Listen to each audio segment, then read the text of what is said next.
आ जाता है। फिर ऐसे भी हैं जो मन का उपयोग बहुत कम करते हैं, तो उनकी संख्या टोटल बताई है 700 750 करोड़।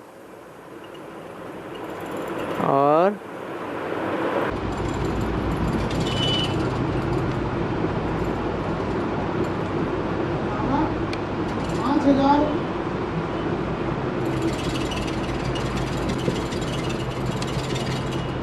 5,000 वर्ष में आत्मा का पाप का विनाश हो सकता है, किंतु आत्मा का विनाश नहीं होता। जैसे बाबा मुरली माया है, लेकिन ड्रामा तो हु चलता है, उसमें 1 सेकंड भी परिवर्तन नहीं कर सकते, तो आत्मा का पाप का विनाश कैसे होता है? रिकॉर्ड में जो भी पार्ट भरा हुआ है वो बार बार ज्यों का त्यों चलता है ना। और ये आत्मा रूपी रिकॉर्ड तो अविनाशी है, तो पार्ट भी कैसा है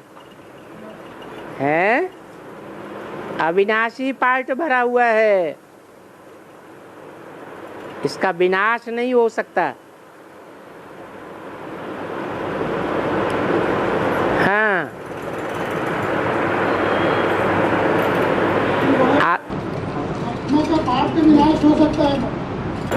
पार्ट का विनाश होता ही नहीं, आत्मा का विनाश होता ही नहीं। 84 जन्मों का जो भी पार्ट भरा हुआ है या कम जन्मों का भी भरा हुआ है वो हूबहू रिपीट होता है।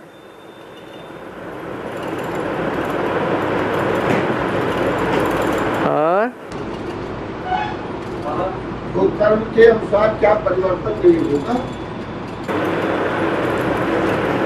बाबा ने तो बता दिया है कि जो पास्ट में हो चुका इस जीवन में, जो हमको याद भी है, उसका परिवर्तन नहीं हो सकता। और जो भविष्य में होने वाला है वो हमें पता नहीं है। हाँ, अच्छा पुरुषार्थ करेंगे तो अच्छा ही रिजल्ट आएगा।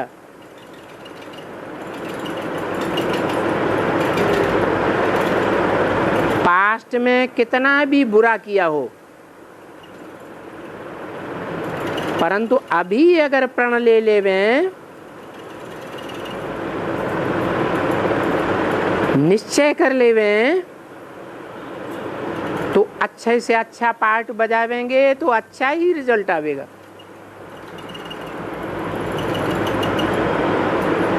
और रिजल्ट वही आवेगा जो कल पहले आया था।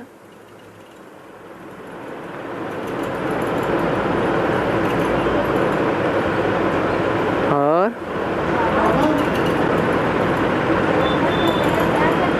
है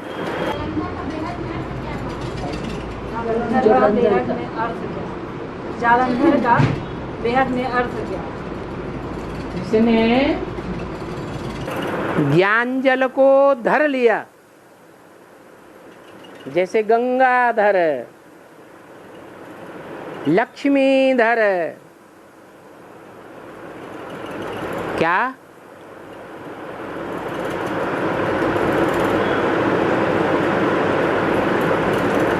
ज्ञान जल क्या है?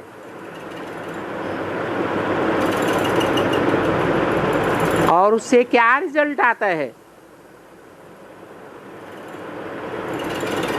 अच्छा, स्थूल जल से क्या रिजल्ट आता है? अरे, स्थूल जल से स्थूल कपड़ा साफ होगा, शरीर साफ होगा, मकान दुकान साफ होगा, ऐसे ही ये ज्ञान जल है, इससे आत्मा का मल साफ होता है, और आत्मा का मल साफ होता है तो आत्मा पवित्र होती है या अपवित्र होती है? पवित्र ही तो होती है।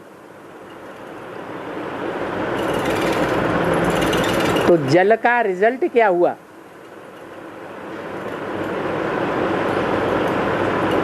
है जल को धारण किया,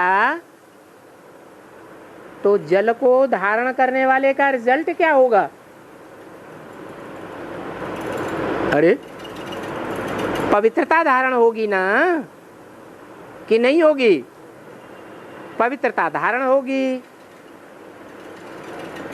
और जालंधर ने किसको धारण किया था? है? अरे जालंधर ने वृंदा को धारण किया था। पवित्र थी या अपवित्र थी? है? पवित्र थी। तो जिसने भी पवित्रता को धारण किया उसके सारे काम सफल होंगे, उसको कोई नहीं हरा सकता।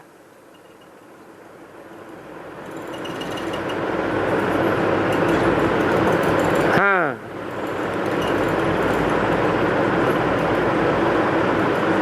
अगर पवित्रता गायब हो गई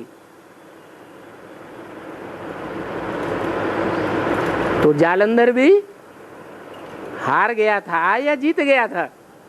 हार गया था। दुनिया के सारे काम पवित्रता से होते हैं।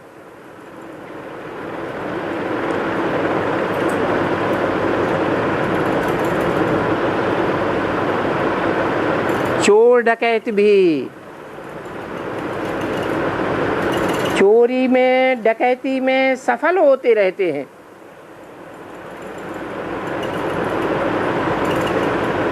पकड़े ही नहीं जाते। तो कौन सी शक्ति काम करती है? उनमें भी पवित्रता की शक्ति जब तक है तब तक वो सफल होते रहेंगे।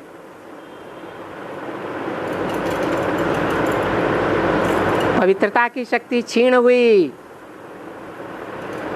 तो असफलता ही हाथ लगेगी। और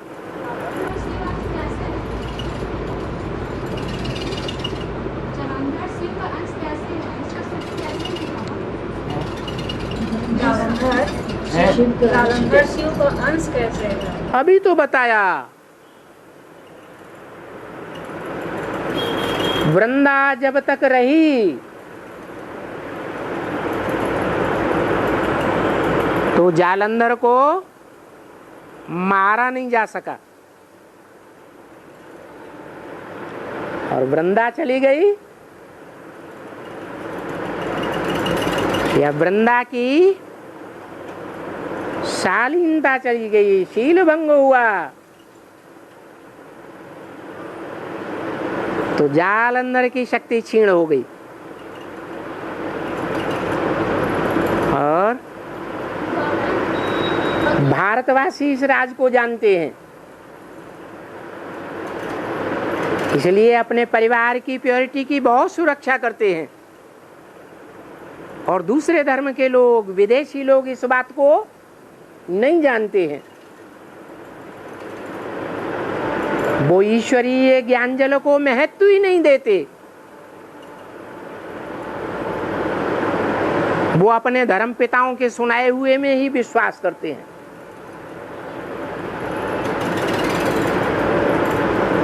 इसलिए उनके धर्म खंडित हैं, धर्म खंडित हैं, अक्षुण्ण नहीं रहते हैं। और भारत का धर्म भले पतन हो जाता है तो भी सर्वथा विनाश नहीं होता, प्रायः लोप हो सकता है। और बाबा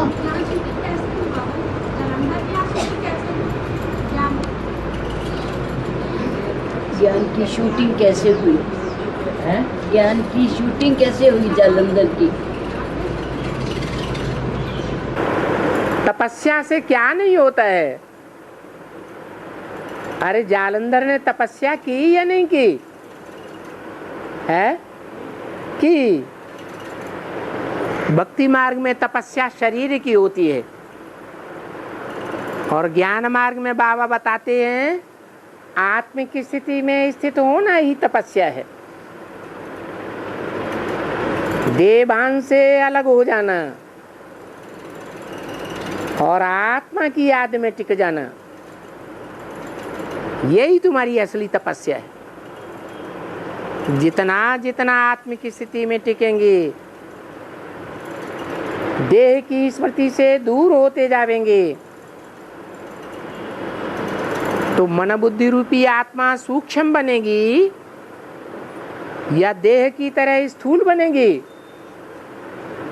है क्या बनेगी? सूक्ष्म बनेगी। और जितनी मन बुद्धि रूपी आत्मा सूक्ष्म बनेगी, उसमें मनन चिंतन मंथन की शक्ति ज्यादा आवेगी। मनन चिंतन मंथन की शक्ति ज्यादा आने से क्या होगा? है अपने अनेक जन्मों की विशेषता को जान सकेंगे।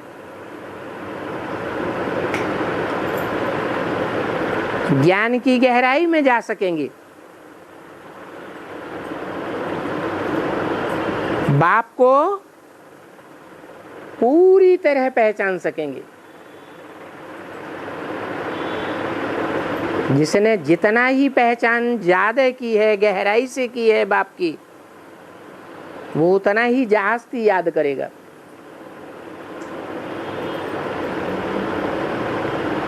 पहचान नहीं तो याद भी नहीं। बाबा जालंधर की बात आई तो जालंधर के बारे में कहा जाता है कि उसने पार्वती का जो विवेक था वो हनन कर लिया था। विवेक क्या सोचने की, वो स्मृति का हनन कर लिया था। इसका क्या मतलब, इसका क्या तात्पर्य है? बाबा तो कहते हैं तुम सब पार्वतियां हो। है अब पार्वतियां नंबरवार हो, परसेंटेज में हो या एक जैसी हो? है नंबरवार है।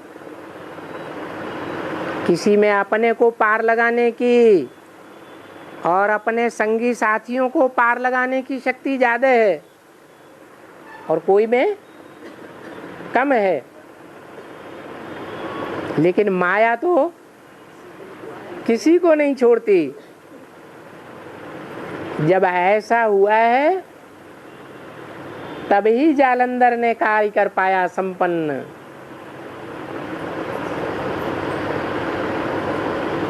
ये जालंधर के अंतिम समय की विजय है। और इंद्र को अपवित्र करने का नारायण निमित्त बना है। इंद्र को अपवित्र करने का नारायण निमित्त बना। कौन निमित्त बना? हाँ हाँ, विष्णु निमित्त बना। हाँ विष्णु और नारायण तो अलग अलग बाबा। हाँ हाँ जी, एक ही बात है। लेकिन बाबा मुरली में आते हैं कि नारायण का कोई ग्लानि नहीं है ऐसा करके, तो यहाँ पर समझ नहीं है बाबा। है नारायण का कोई ग्लानि नहीं है करके, हाँ, तो यहाँ पर निमित्त बना, तो ये बात समझ नहीं आया। अभी तो बताया माता जी ने। उसने क्या किया? पार्वती के संबंध में क्या किया है? हाँ, तो ये खराब काम नहीं हुआ? खराब काम है बाबा, लेकिन तो उसका रिजल्ट नहीं आएगा। हाँ और हाँ, बच्चों को दिल से घर जाने की बहुत खुशी होती है, मरने की भी खुशी होती है, परंतु डरते क्या है? परंतु डर जो लगता है, घर जाने की भी खुशी होती, मरने की भी खुशी होती, परंतु डर क्यों लगता है? घर जाने की भी खुशी होती है, मरने की भी खुशी होती है, मरने की भी खुशी होती है, किंतु डर क्यों लगता है? तो खुशी कहाँ हुई जब डर लगता है? तो आपसे पूछ रहे है, आपसे पूछ रही हूँ क्यों डर लगता है? ये तो दो बातें हो गई, या तो खुशी होगी या तो डर लगेगा। खुशी भी होती है पर डर क्यों लगता है? खुशी नहीं होती है। मृत्यु का भय हर एक को होता है, देवताओं को नहीं होता, क्योंकि देवताएं अमर होते हैं।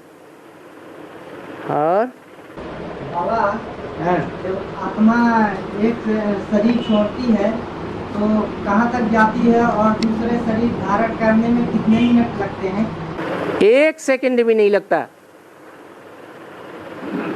आत्मा के पुराना चोला छोड़ने से 4 महीने पहले ही उसके वायुमंडल के आधार पर उसके नए जन्म का चोला तैयार हो जाता है गर्भ में।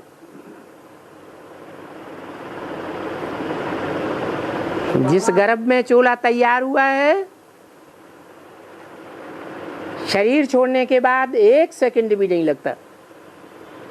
हाँ, अकाले मौत हुई हो तो दूसरी बात है। तो बाबा, जो उत्तरांचल में अभी इतनी मौत हुई है, उनका क्या होगा उन आत्माओं? उत्तरांचल में जो देव भूमि है उसका नाम क्या है? वहाँ कौन सी नदी निकलती है? अलकनंदा गंगा है, वो अलग है। केदारनाथ की ओर से यमुना निकलती है। यमुना केदारनाथ से निकलती है तो उसकी चाल सीधी दक्षिण की ओर जाती है। देवताओं का वास उत्तर में होता है या दक्षिण में होता है? उत्तर में, है ना? और अपोजिट में दक्षिण में किसका वास होता है? राक्षसों का वास होता है। तो यमुना नदी सीधी दक्षिण की ओर जाती है।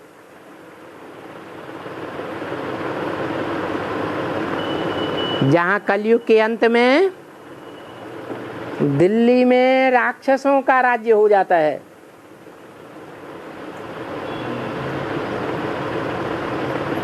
दिल्ली में नई दुनिया की स्थापना भी होती है और दिल्ली परिस्तान से क्या बन जाती है? अंत में कब्रिस्तान भी बन जाती है। कौन बनाते हैं?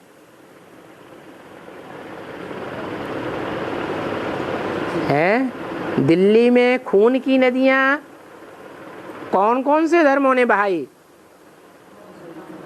है? सभी धर्म वालों ने बहाई, एक देवी देवता सनातन धर्म को छोड़कर।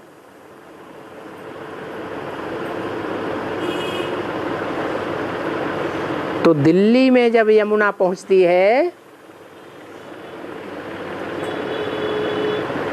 तो वहां से उसका रास्ता पूरब की ओर चेंज हो जाता है और आखिरी में आकर गंगा में मिल जाती है। तो देखो, दुनिया में सभी आत्माएं नीचे तो उतरती हैं, लेकिन कोई धीरे धीरे नीचे उतरती है और कोई तीव्र गति से नीचे उतरती है। तो सब धर्मों के बीच में ऐसा कौन सा धर्म है जो तीव्रता से नीचे उतरता है?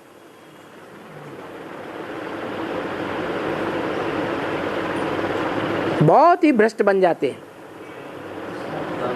हैं, कामी इस्लामी।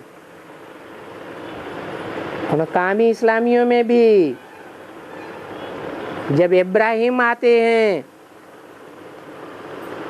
तो कौन सी आत्मा है जो सबसे जास्ती पतित हो जाती है?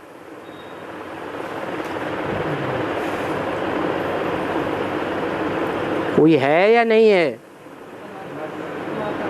इब्राहिम आएगा तो सबसे पतित में प्रवेश करेगा या पावन में प्रवेश करता है? हैं?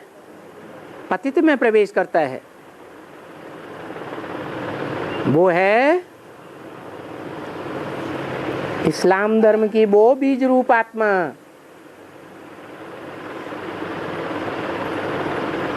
जो ब्रह्मा का बड़ा पुत्र कही जाती है। सबसे छोटे पुत्र का नाम तो है सनत कुमार।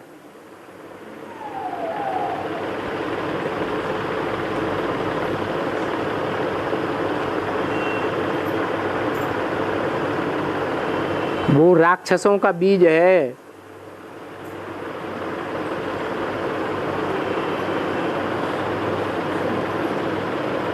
भले 84 जन्म लेने वाली आत्मा भी हो,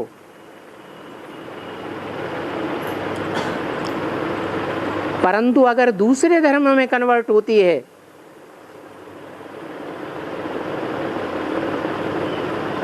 तो नीचे जाएगी और नीचे ले जाने का निमित्त बनती है।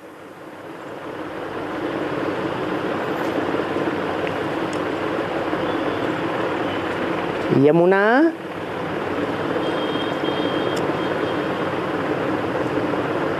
किसकी बच्ची कही जाती है? हैं? सूर्य पुत्री कही जाती है।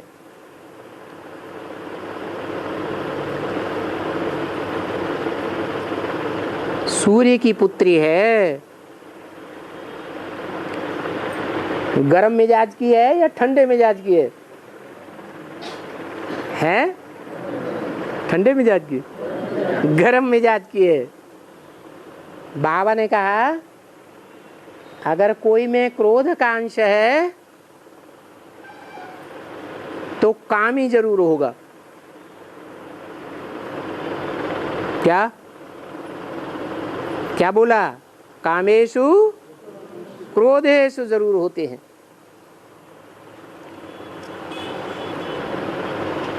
तो यमुना नदी और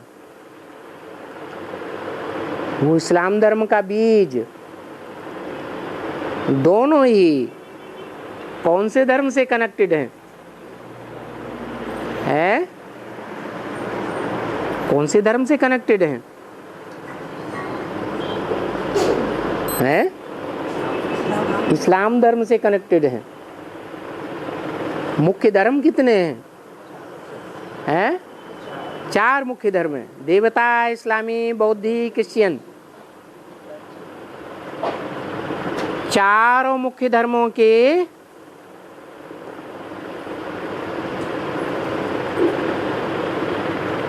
चार इष्ट देव हैं।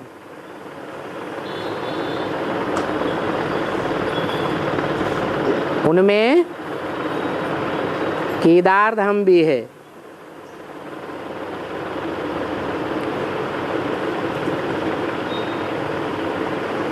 जो इस्लाम धर्म में आत्माएं कन्वर्ट होने वाली हैं भारत की, पहले देवताएं थे।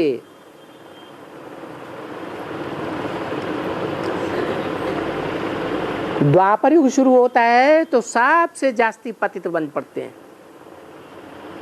द्वापर के शुरू में ही पतित क्यों बन पड़ते हैं?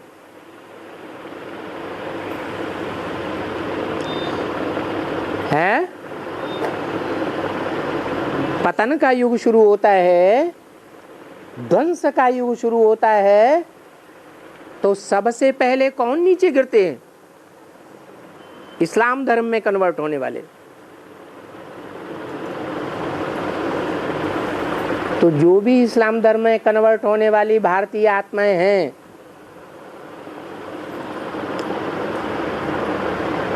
वो सारी की सारी आत्माओं का धाम है वो क्या? केदार धाम। मुरली में भी बोला है, सबसे पहले कौन मरेंगे? है इस्लाम ही मरेंगे। तो ये शुरुआत है क्या? भक्ति मार्ग में स्थूल बात है, ज्ञान मार्ग में तो सारी बातें सूक्ष्म में होती हैं। यहाँ देह भान से मरना है, वहां देह से मरते हैं। और बाबा ने बोला है कि पूरा संगम युग ही अमृत बेला है। संगम युग, पूरा संगम युग ही अमृत बेला है। सारा संगम युग अमृत बेला है। जो अमृत बेला है उसमें भी फर्स्ट क्लास अमृत बेला कौन सी है?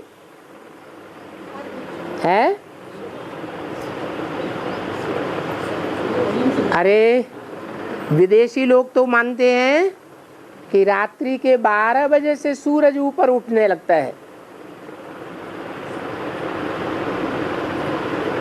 और है भी ऐसे। स्थूल सूर्य रात्रि शुरू होते ही नीचे डूबने लगता है, रात्रि के 12 बजे तक खूब डूबता रहता है पृथ्वी के उस छोर अपोजिट में, और 12 बजे के बाद ऊपर उठना शुरू होता है। विदेशियों ने इस राज को पहले जाना। जो स्थूल सूर्य के रूप में बात है वो ज्ञान सूर्य के रूप में भी है। ज्ञान सूर्य को भी ब्राह्मणों की दुनिया में पहले किसने जाना? जो इस्लाम धर्म का बीज, क्रिश्चियन धर्म का बीज, बौद्ध धर्म का बीज, इन्होंने पहले जाना, पहले पहचाना, और संसार में प्रत्यक्षता भी की।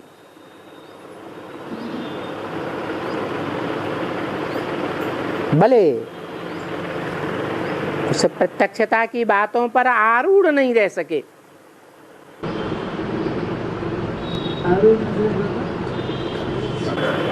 जागना नहीं हो सका।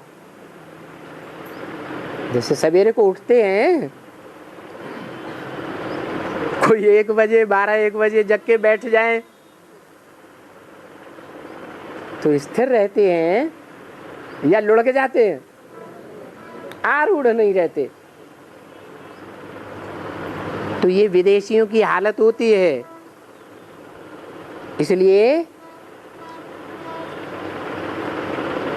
जो भी सीरियल धार्मिक देखते हैं, उन धार्मिक सीरियल्स में असुरों के माथे पर जो मुकुट होता है उसमें काय का पंख लगाया जाता है, मुर्गे का पंख लगाया जाता है। क्यों? मुर्गा पहले जाग जाता है, सबको जगाता है, फिर क्या होता है? फिर सो जाता है। तो ये भी मुर्गे हैं, दूसरों को जगा देते हैं, खुद सो जाते। तो वो विदेशी ब्राह्मणों की संगम की दुनिया में भी सन 76 में जाग गए, 76, 77, 78 में जागे, बाद में सो गए, अज्ञान नींद में सो गए। पहले बाप को पहचाना, फिर जब अज्ञानता छा गई तो एकदम विरोधी बन गए। विदेशियों ने भारत की, भारत के धर्म की, भारत के शास्त्रों की निंदा की है या नहीं की है? हैं? बहुत निंदा की। अभी भी निंदा करते जा रहे हैं। तो शूटिंग कहाँ होती है? हैं? संगम पर ही ये शूटिंग होती है।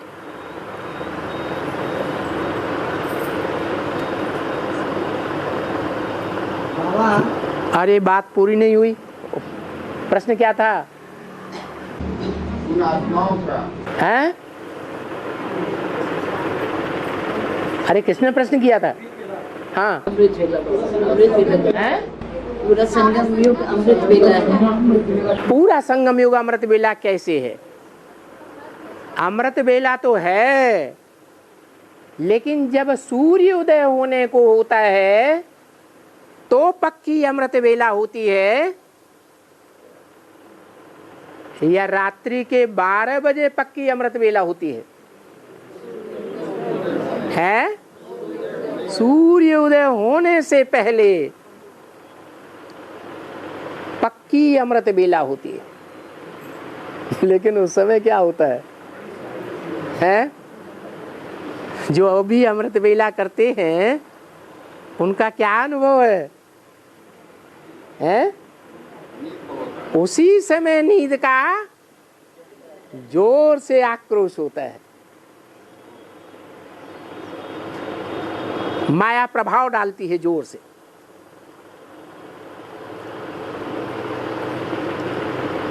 वो माया की लास्ट परीक्षा होती है, उसमें बहुत फेल हो जाते हैं। अभी भी क्या कहा मुरली में है? 1.5 घंटा अच्छा होता नहीं तो 1 घंटा अच्छा होता ना, न सही आधा घंटा न सही है। थोड़े में थोड़ा भी अमृत वेले याद करना है। तो लास्ट में अगर थोड़ा भी याद किया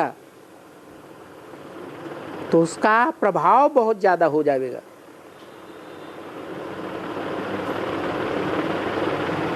देखो, रात्रि जब जाने लगती है तो रात्रि का पीछा कौन करता है? हैं? अरे लाल लाल लाल लाल चारों तरफ पूरब की ओर कौन पीछा करती है? हैं? लालिमा। लालिमा या कालीमा? है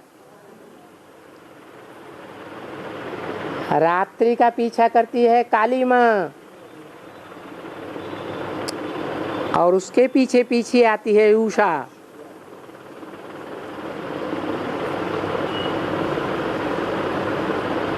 बाद में सूर्योदय होता है।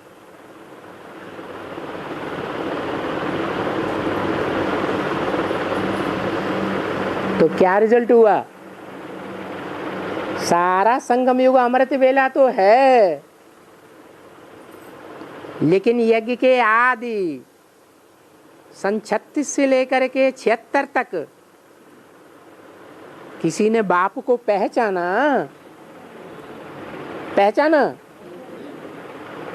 ब्रह्मा ने पहचाना, सरस्वती ने पहचाना,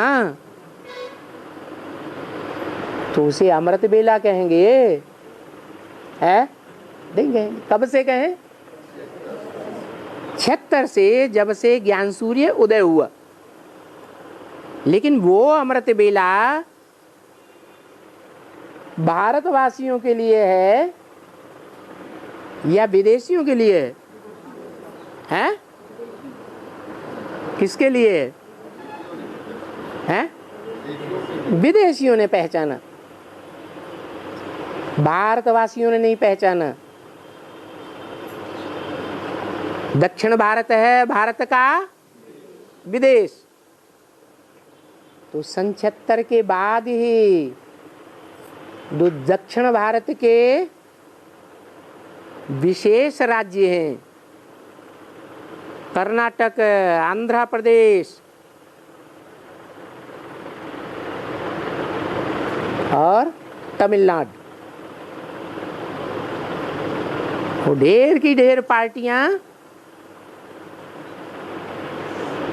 उत्तर भारत में, जहां भारत में भगवान की प्रत्यक्षता रूपी जन्मभूमि गाई जाती है, चाहे शंकर के रूप में, चाहे राम के रूप में, चाहे कृष्ण के रूप में, वो दक्षिण भारत के लोग दौड़ दौड़ करके आने लगे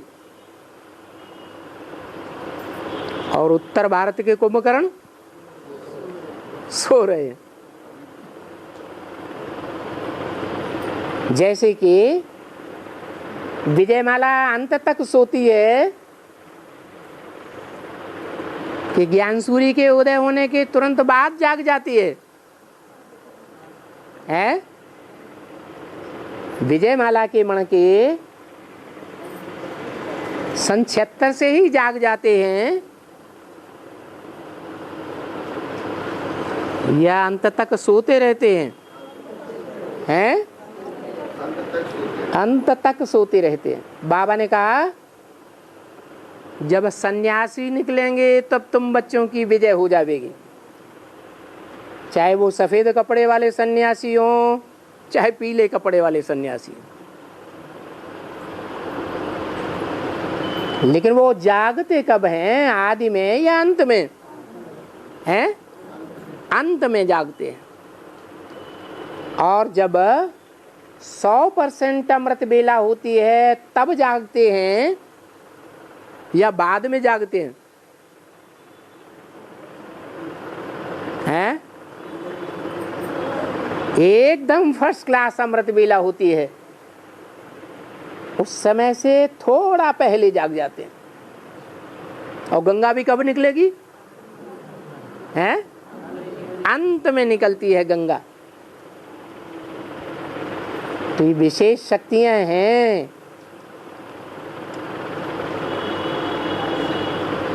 तो अब समझ में आ गया होगा कि अभी जो टाइम चल रहा है वो असली अमृत बेला है या सिर्फ कहने मात्र है? हैं? असली अमृत बेला अभी चल रहा है, अभी नहीं तो कभी नहीं। और बाबा एक मुरली माया है। एक मिनट, हाँ बाबा, ये भैरव का वृंदा से और वैष्णो देवी से क्या क्या कनेक्शन है? क्या मतलब उनका पार्ट क्या है? ब्रह्मा और शंकर, इनका आपस में कोई कनेक्शन है या नहीं है? है। ऐसे ही सरस्वती, जगदम्बा और महाकाली, इनका आपस में कोई कनेक्शन है या नहीं है? जैसे नारायण और फिर महानारायण, लक्ष्मी और महालक्ष्मी, ये चारों के संस्कार मिलकर के एक होते हैं, तब कहा जाता है विष्णु। ऐसे ही जो वृंदा की बात है वो तुलसी की बात है, जगदम्बा की बात है या लक्ष्मी की बात है? हैं? तुलसी और जगदम्बा की बात है? तुलसी और जगदम्बा की बात। हाँ, तुलसी वृंदा बनती है। तुलसी के दो रूप हैं, एक हरित तुलसी जो घर गृहस्थ में पालना लेती है, पनपती है, और एक काली तुलसी जो गृहस्थ में नहीं पनपती है, घरों में नहीं पनपेगी। कहाँ फलती फूलती है? जंगलों में। अभी भी जो तुलसी का काला रूप है, जिसे यमुना कहा गया है, वो कांटों के जंगल में पड़ी हुई है या भगवान के बगीचे में है? कांटों के जंगल में है। और जिसे हरित तुलसी कहा जाता है, वो गृहस्थी में होगी या कांटों के जंगल में होगी? हैं? कहाँ? गृहस्थी में ही होगी, कांटों के जंगल में नहीं होगी। कांटों का जंगल माने व्यभिचारियों का देश। तो लक्ष्मी और महाकाली जगदम्बा, ये दोनों के संस्कार मिलकर जब एक होते हैं, माना रुद्रमाला का लास्ट मणका और विजयमाला का फर्स्ट मणका, दोनों मिलकर के संस्कारों से जब एक हो जाते हैं, तब उनको कहा जाता है महालक्ष्मी। और जालंधर ने महालक्ष्मी के कौन से रूप को धर लिया? लक्ष्मी के रूप को धरा या जगदम्बा के रूप को धरा? हैं? जगदम्बा के रूप को धर लिया। बाकी ऐसे नहीं है कि जो 84 जन्मों में भी पवित्र रहने वाली है, उसको कोई असुर प्रभावित कर सके। वो रुद्रमाला का मणका जो भगवान के उतने ही नजदीक है जितना फर्स्ट मणका, और वो विजयमाला का फर्स्ट मणका जो भगवान के उतने ही नजदीक है जितना विजयमाला का लास्ट मणका। तो ये चारों आत्माओं का संस्कारों का मिलन है जो विष्णु रूप कहा जाता है। बाकी पार्ट तो जरूर अलग अलग होंगे। विष्णु की चारों भुजाओं के एक ही जैसे पार्ट होंगे या अलग अलग पार्ट होंगे? हैं? पार्ट तो अलग अलग हैं, आयुध ही अलग अलग हैं। और बाबा ये में एक बात आई है कि बाप ने कुल्हाड़ी मारी और बच्ची बाप की याद में गई। हाँ, ये किस आत्मा के लिए है? हाँ, माना जो बाप की याद में शरीर छोड़ेगा ब्राह्मण जीवन में, तो अगले जन्म में जहां भी जन्म लेगा ऊंच पद पावेगा या नीचा पद पावेगा? ऊंच पद पावेगा। बाबा किस आत्मा के लिए आई ये बात? बाबा पार्ट बताते हैं क्या? बाबा ने तो कहा है कि बाप दादा बोर्ड पर लिखकर या कागज पर लिख करके नहीं बतावेंगे कि किसका पार्ट कहाँ है, क्या है। जिसका जो पार्ट होगा वो स्वयं ही अपने मुख से बोलेगा, सारे प्रूफ बताएगा कि इस प्रूफ के आधार पर ये पार्ट बनता है।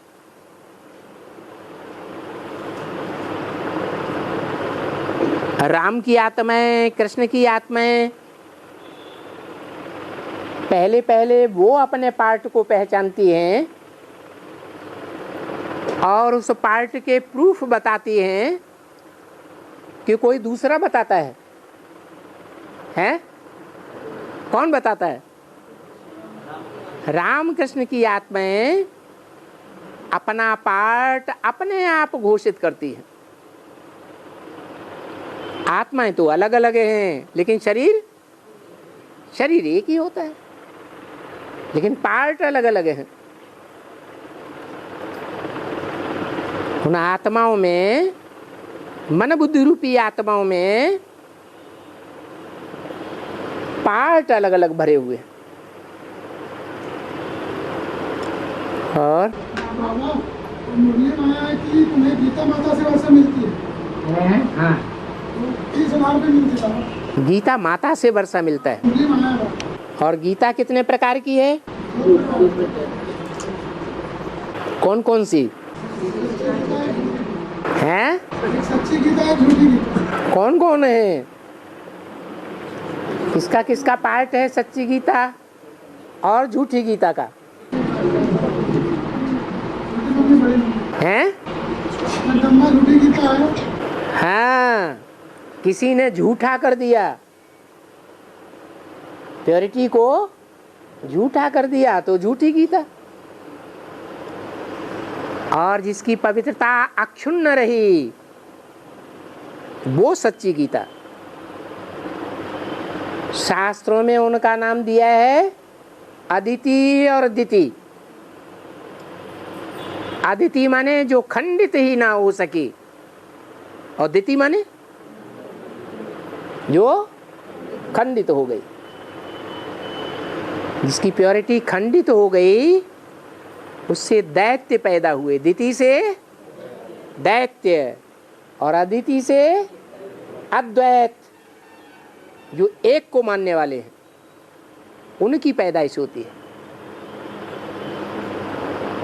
तो है बाबा, जगदम्बा जिससे खंडित हुई तो क्या वही भैरव है? जगदम्बा जिससे खंडित हुई क्या वही भैरव है? भैंसा कौन है?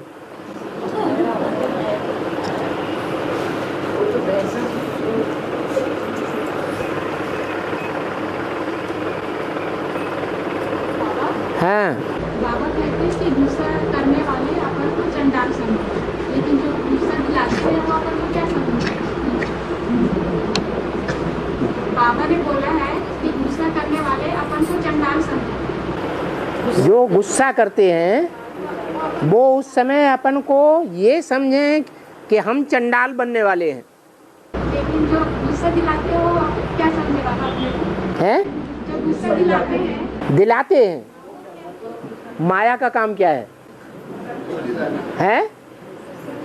माया का काम है कामुकता के संकल्प लाना। माया का काम है क्रोध में लाना। माया का काम है लोभ में लाना। माया का काम है अहंकार में लाना। माया अनेक रूप धारण करती है। माया भी रूप धारण करती है या नहीं करती है? हैं? करती है। तो जो अनेक रूप धारण करने वाली माया है वो कोई पुरुष के रूप में भी आकर के क्रोध दिला सकती है, स्त्री चोले के द्वारा भी क्रोध दिला सकती है। उसका तो काम ही है। ये काम किसने दिया? बाबा ने दिया। जो श्रीमत पर नहीं चलते हैं, मेरे को याद ही नहीं करते हैं, उनको खूब फटकाओ। और हैं? गीता माता से वर्षा मिलती है। हाँ, गीता माता से वर्षा मिलती है। तो वर्षा देने वाली जो माता है, उस माता का सच्चा कनेक्शन बाप से होगा या झूठा कनेक्शन होगा? तो किससे वर्षा मिलता है? हैं?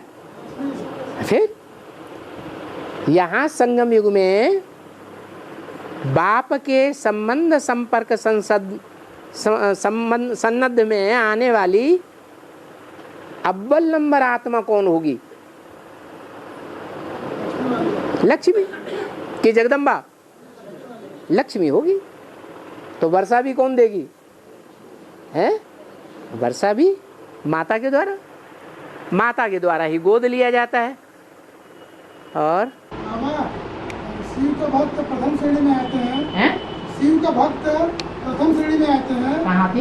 प्रथम श्रेणी में आते हैं। प्रथम श्रेणी में। हाँ, और लक्ष्मी नारायण के भक्त सेकंड श्रेणी में आते हैं। मुरली माया बाबा और राम का भक्त तृतीय श्रेणी में आते हैं। फेल कौन हुआ? तो सुनिए ना बाबा, है? लेकिन राम का रजाई गाया जाता है और पतित पावन राम ही गाया जाता है, तो तीसरे श्रेणी में कैसे आया? जो राम फेल हुआ वो पतित पावन, या जो राम पास हुआ वो पतित पावन? फेल कब हुआ? पास्ट में। और पास कब होता है? भविष्य में। तो पुरुषार्थ में अंतर पड़ा या नहीं पड़ा? अंतर पड़ गया। तो प्राप्ति करने और कराने में भी अंतर पड़ जाता है।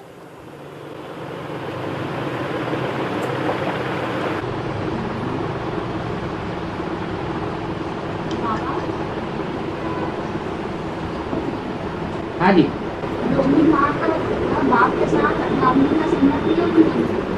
आप आगे आके बैठ जाओ ना, थोड़ा सुनाई पड़े। ये आगे की माता जी के कान बहुत बड़े बड़े हैं, यही नहीं सुन पा रही, हम कैसे सुनेंगे? हाँ। मातृदेवो भव, पितृदेवो भव, आचार्य देवो भव, अतिथि देवो भव। मात्र में माता कौन है? अव्वल नंबर माता कौन है? हैं? अरे ये बातें जो भक्ति मार्ग में बोली जाती हैं वो कहाँ की यादगार हैं? तो संगम युग में माता कौन है? हैं? अरे अव्वल नंबर माता कौन है? हैं? हाँ, अव्वल नंबर माता जो अव्वल नंबर प्योरिटी को धारण करती है वो अव्वल नंबर माता। पिता कौन है?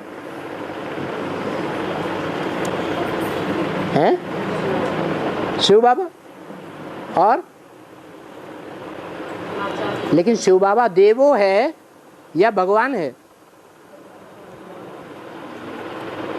शिव बाबा को भगवान कहेंगे या देवो कहेंगे? हैं? यहाँ तो इस श्लोक में ये बोला गया, मात्र देवो भव, पितृ देवो भव। तो पितृ देवो कैसे?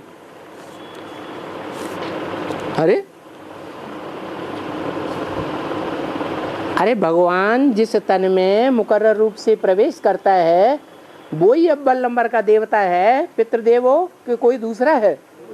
वही तो है। हाँ, और आचार्य देवो भव। आचार्य कहो, गुरु कहो, टीचर कहो, कौन है? हैं? वही है। और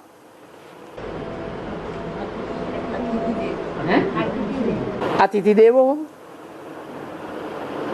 सबसे बड़ा अतिथि बन के कौन आता है?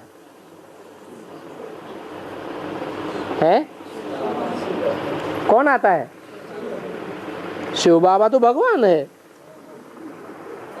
यहाँ तो देवों की बात है। शिव बाबा को देव क्यों बताते हो? हैं? और अतिथि जो आते हैं वो इसी दुनिया से आते हैं कि परमधाम से आते हैं? तो कौन है अतिथि देवो भव? हैं? वो ढेर के ढेर बच्चों के घर में जाकर के अतिथि बनता है। अरे वही आत्मा। और बाबा ज्ञान का सागर है। तो एक मुरली में है कि अभी सब सुना देंगे तो बाद में क्या सुनाएंगे? तो एक किस संदर्भ में कहा है? अभी सब सुना देंगे हाँ, तो बाद में क्या सुनाएंगे? ठीक बात है। किस संदर्भ में कहा? क्योंकि इस संदर्भ में कहा कि बाबा ने कहा है जब तक जिएंगे तब तक पिएंगे। तो इस दुनिया में कब तक जिएंगे?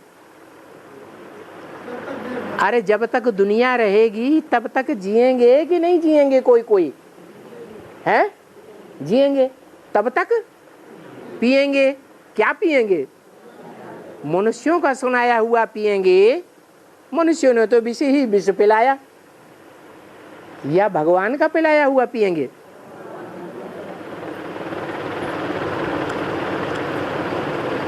तो भगवान की बात है।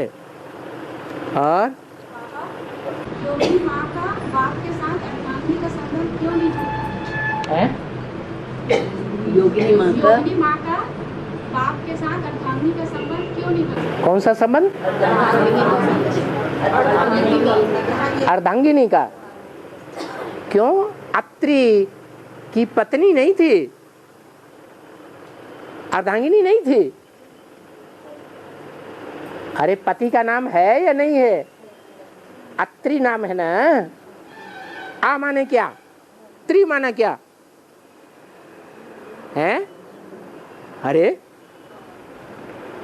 आ माने नहीं, त्रि माने 3। जो 3 नहीं है, न ब्रह्मा है, न विष्णु है, न शंकर है, वो उसका पति है। तो कब की बात है?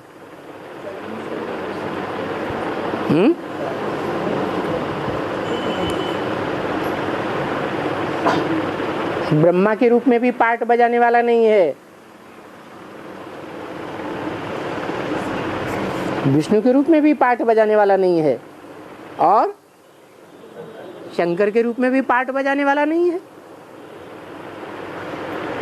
ये तीनों देवताएं, इनको देवभान आता है या नहीं आता है? हैं? आता है। तो जब देवभान की स्थिति में है तब ही त्रिदेव में आ सकते हैं, या देवभान से परे निराकारी बीज रूप स्टेज में है तब त्रिदेव कहे जावेंगे।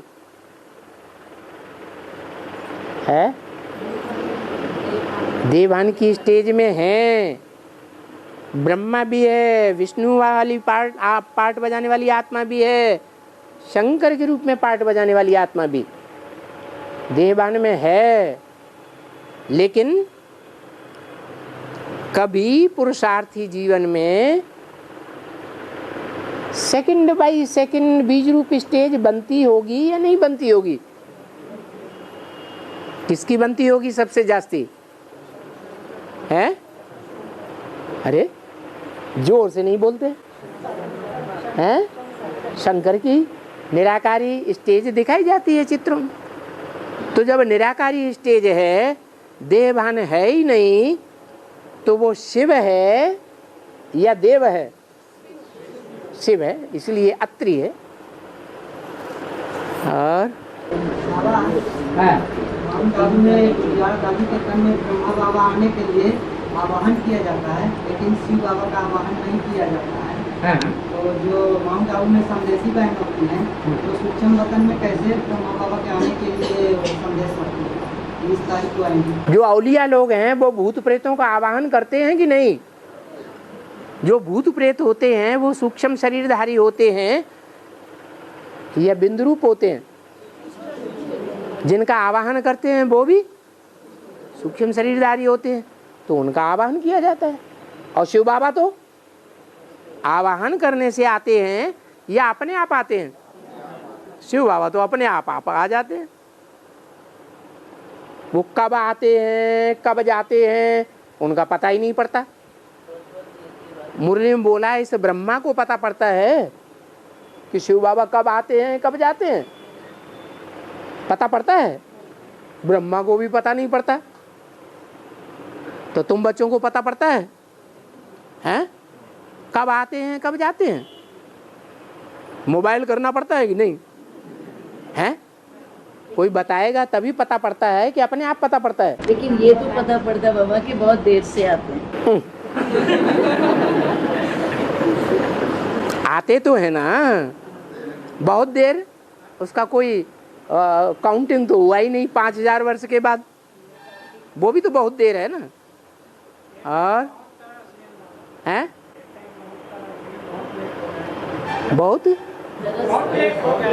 बहुत लेट हो गया। और संख्या इससे ज्यादा बड़े मिनिमम दोनों की, तो और ज्यादा लेट होगा या जल्दी होगा? हैं? तो क्या करना चाहिए? हैं? जल्दी आएंगे तभी आंखों से देखेंगे, कानों से सुनेंगे, मुख से बात करेंगे, या आज अमृत वेला बोला है याद दिलाया वो भी करेंगे हैं? अमृत वेला करेंगे, सिवाय इसके दूसरा छुटकारा नहीं है। हाँ। समय का इंतजार सब करते लेकिन समय किसी का इंतजार नहीं करता, ऐसा आंसर बताइए इसका। समय का इंतजार सभी करते हैं लेकिन समय किसी का इंतजार नहीं करता। समय का इंतजार सब करते हैं। हाँ, लेकिन समय का इंतजार हाँ हाँ। समय माने काल, और काल जड़ है या चैतन्य है? हैं? जो जड़ काल है उसकी कोई यादगार है?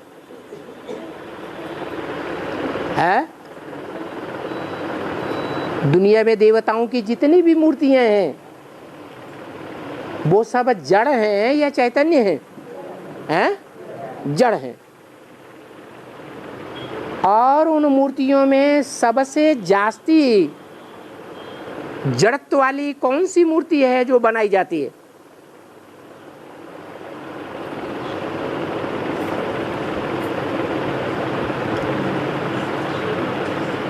सबसे जास्ती बनाई जाती है?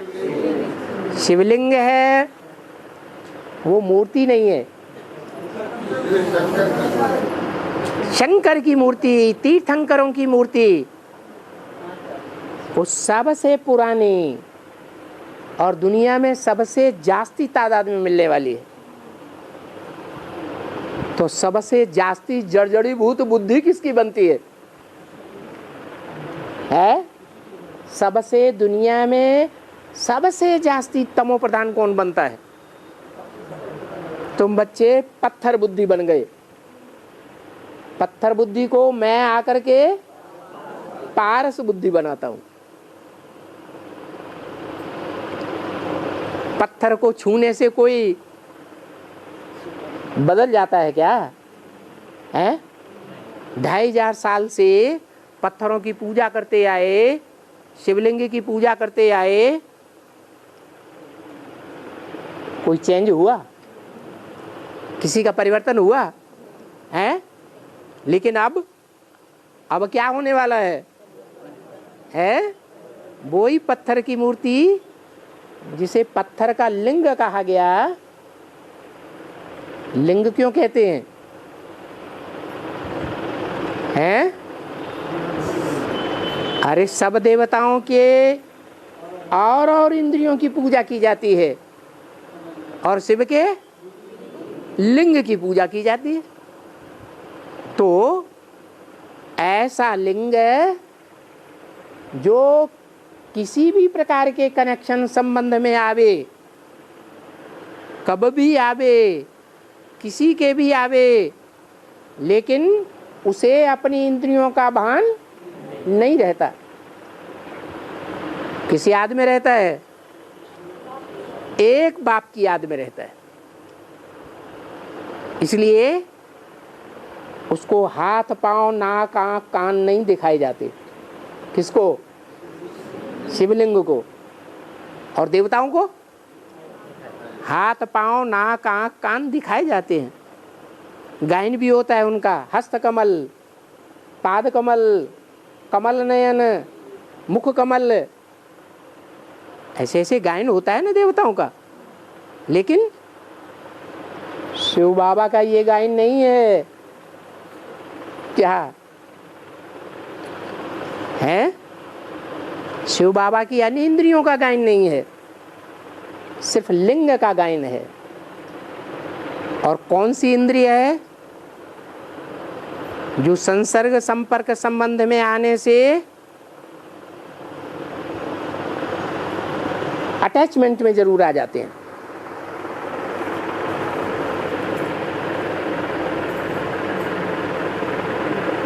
लगाव जरूर पैदा हो जाता है? काम इंद्रिय। लेकिन शिव बाबा का पार्ट ऐसा है कि वो बिल्कुल लगाव झुकाव में नहीं आता। जिनको हद की गृहस्थी होती है, निजाम बादशाह को 500 रानियां थी, क्या उसे कहें कि अटैचमेंट में नहीं आता था? है? आता था या नहीं आता था? आता था। लेकिन बाबा की तो जो गृहस्थी है वो कितनी बड़ी होती है? हद की है या बेहद की है? बेहद की गृहस्थी है। लेकिन वो फिर भी किसी के अटैचमेंट में नहीं आता है। बाबा ने बोला अगर विकार में जाते हैं तो बुद्धि में से सारा ज्ञान उड़ जाता है। क्यों उड़ जाता है? क्योंकि अटैचमेंट में आ जाती है बुद्धि। अगर बुद्धि